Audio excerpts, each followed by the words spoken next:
گزشتہ روز نافرمانی کرنے قطع تعلق کرنے کے متعلق گفتگو ہوئی، اور گزشتہ یہ بھی حدیث بیان کی گئی کہ جس کے اندر حضور رحمت دو عالم علیہ الصلوۃ والسلام نے کبیرہ گناہوں کے متعلق بتایا کہ کبیرہ گناہ کون کون سے ہیں۔ تفصیل تو بیان نہیں فرمائی، لیکن چند چیزوں کا ذکر آپ نے فرمایا کہ جن میں سے یہ بھی کبیرہ گناہ کل بیان کیا گیا کہ جو اپنے والدین کی نافرمانی کرتا ہے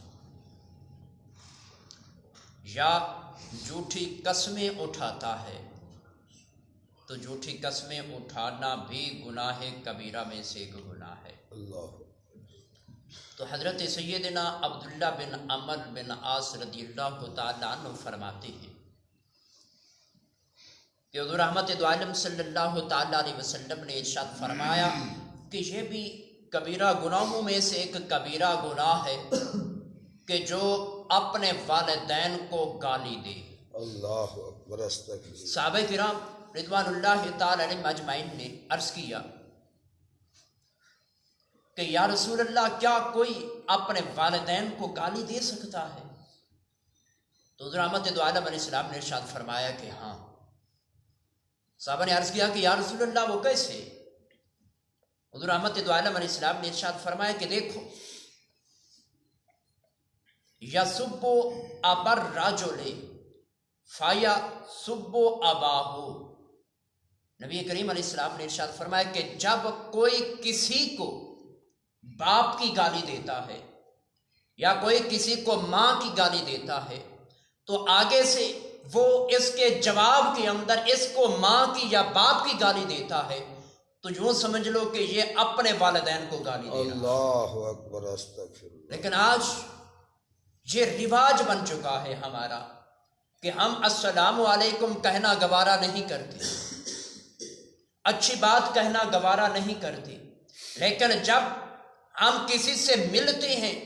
تو اپنی گفتگو کی شروعات، آغاز ہم گالی گلوچ سے کرتے ہیں۔ اللہ اکبر، استغفر اللہ۔ تو یہ کبیرہ گناہ بھی ہے، اور ساتھ ساتھ اپنے والدین کو گالی دینا کتنا بڑا سخت گناہ ہے۔ تو ایک اور روایت کے اندر حضور رحمت دو عالم صلی اللہ تعالی علیہ وسلم نے ارشاد فرمایا کہ یہ بھی ایک کبیرہ گناہوں میں سے کبیرہ گناہ ہے کہ ان یلعن الرجل والدیہ، کہ کوئی شخص اپنے والدین کو لعن طعن کرے۔ صحابہ نے عرض کیا کہ یا رسول اللہ، یہ کیسے ہو سکتا ہے کہ انسان اپنے والدین کے اوپر لعنت کرے؟ تو حضور رحمت دو عالم علیہ الصلوۃ والسلام نے ارشاد فرمایا کہ وہ ایسے کہ جب کوئی کسی کے والدین کو لعن طعن کرتا ہے اور جواب کے اندر وہ اس کے والدین کو لعن طعن کرتا ہے تو یہ حقیقت میں دونوں اپنے ہی والدین کے اوپر لعن طعن کر رہے ہوتے ہیں۔ استغفر اللہ رب کل ذنب۔ کیونکہ ایک اور حدیث کے اندر حضور رحمت دو عالم علیہ السلام نے ارشاد فرمایا کہ اگر دونوں نے ایک ہی جملہ دہرا دیا، یہ تو سودا انہوں نے برابر کر دیا، اگر ایک گالی دیتا ہے اور دوسرا خاموش رہتا ہے تو فرمایا کہ اس کی خاموشی اس کو اس کبیرہ گناہ سے بچا لیتی ہے، لیکن ادھر جو گالی دے رہا ہوتا ہے اس کی گالی اس کو واپس لوٹ رہی ہوتی ہے۔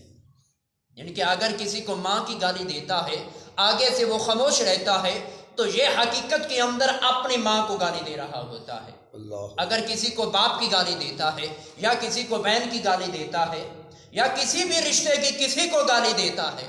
تو اگر آگے سے دوسرا بندہ خاموش رہتا ہے، وہ جواب کے اندر گالی نہیں دیتا بلکہ دعائیں دینا شروع کر دیتا ہے کہ اللہ تیرا بھلا کرے،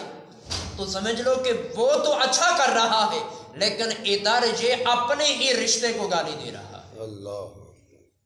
تو ایک اور حدیث کے اندر حضور رحمت دو عالم صلی اللہ تعالی علیہ وسلم نے ارشاد فرمایا کہ اللہ رب العالمین نے حرام کر دیا ہے تم پر کہ تم اپنی ماؤں کی نافرمانی کرو، اور آگے پھر فرمایا کہ جو کچھ تم پر واجب الادا ہے اس کا ادا نہ کرنا یہ کبیرہ گناہ ہے۔ جیسے اللہ کے احکام ہمارے اوپر جو فرض ہیں ان کا ادا کرنا واجب ہے، ضروری ہے، تو ان چیزوں کو ادا نہ کرنا، چھوڑ دینا، یہ ہم کبیرہ گناہ کے مرتکب ہوتے ہیں۔ جیسے سچی بات کرنا ہمارے اوپر لازم ہے، اپنے آپ کو جھوٹ سے بچانا ہمارے اوپر لازم ہے، بلکہ رب العالمین نے ارشاد فرمایا کہ لعنت اللہ علی الکاذبین، یہ رب کا فرمان، قرآن کے الفاظ ہیں۔ رب نے فرمایا کہ جو جھوٹ بولتا ہے اس کے اوپر لعنت ہے، لیکن پتہ نہیں کہ ہم ایک ہی دن کے اندر کتنی مرتبہ اس لعنت کے مرتکب ٹھہرتے ہیں، اللہ جھوٹ بول کر۔ اور پھر فرمایا کہ دوسروں کے مال پر ناحق قبضہ کر لینا، کہ وہ پیسہ روپیہ جائیداد ہے، زمین ہے، مکان ہے، کپڑے ہیں، کوئی بھی چیز ہے، کسی کی گاڑی پہ اوپر قبضہ کر لینا، کوئی بھی چیز ناحق کسی کی ہم نے اپنے قبضے میں لے لی تو یہ ہم نے کبیرہ گناہ کر دیا۔ تو یہ خاص طور پہ حقوق العباد جو ہیں، یہ پہلے بھی بیان ہوا کہ حضور احمد علیہ السلام کا فرمان ہے کہ تب تک یہ حقوق العباد معاف نہیں ہوتے کہ جب تک بندہ جس کا اس نے حق مارا ہے، جس کی چیز اس نے قبضے کے اندر لی ہے، وہ چیز بھی اس کو واپس کرے،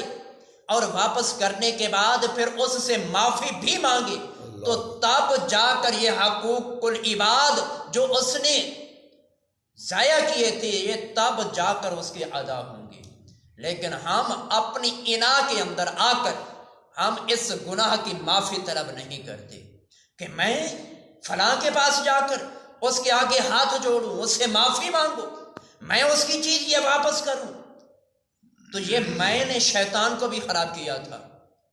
اسی میں نے ہم کو بھی خراب کر دیا ہے۔ لیکن آج تو ہم میں کرتے ہیں، لیکن کل قیامت کے دن ہمارے پاس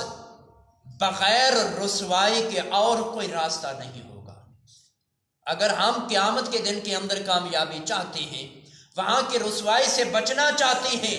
تو اس کا حل ایک ہی یہی ہے کہ جس کے ساتھ ہم نے جس قسم کی بھی زیادتی کی ہے، جا کر اگر اس کا ازالہ ہو سکتا ہے تو اس کی زیادتی کا ہم پہلے ازالہ کریں، اور ازالہ کرنے کے بعد پھر اس کے آگے ہاتھ جوڑ کر آج اس سے معافی مانگ لیں۔ اگر آج اس نے معاف کر دیا تو یہ ہماری بہت بڑی کامیابی ہے، لیکن آج اگر ہم نے ایسا نہ کیا تو کل قیامت کے دن پھر عملوں کا سودا ہوگا، یا ہمارے نیک اعمال اس کے کھاتے میں جائیں گے یا پھر اس کی برائیاں ہمارے کھاتے میں آئیں گی۔ اللہ اکبر، استغفر۔ تو جب ایسا معاملہ ہوگا تو وہاں پھر رسوائی بھی ہوگی، ذلت بھی ہوگی، لوگ وہاں تماشا بھی دیکھنے والے ہوں گے، ساتھ ساتھ یہ کہنے والے بھی ہوں گے کہ ہم اس کو دنیا کے اندر کہا کرتے تھے کہ ایسی زیادتیاں نہ کر، کسی کے اوپر ظلم نہ کر، لیکن یہ باز نہیں آیا، تو آج دیکھو کہ کتنی بڑی رسوائی کے اندر یہ آدمی مبتلا ہو گیا ہے۔ تو رب ذوالجلال کی پاک بارگاہ کے اندر دعا کہ خالق کائنات ہمیں ان مسائل پر عمل کی توفیق عطا فرمائے، آمین۔ وآخر دعوانا الحمدللہ رب العالمین۔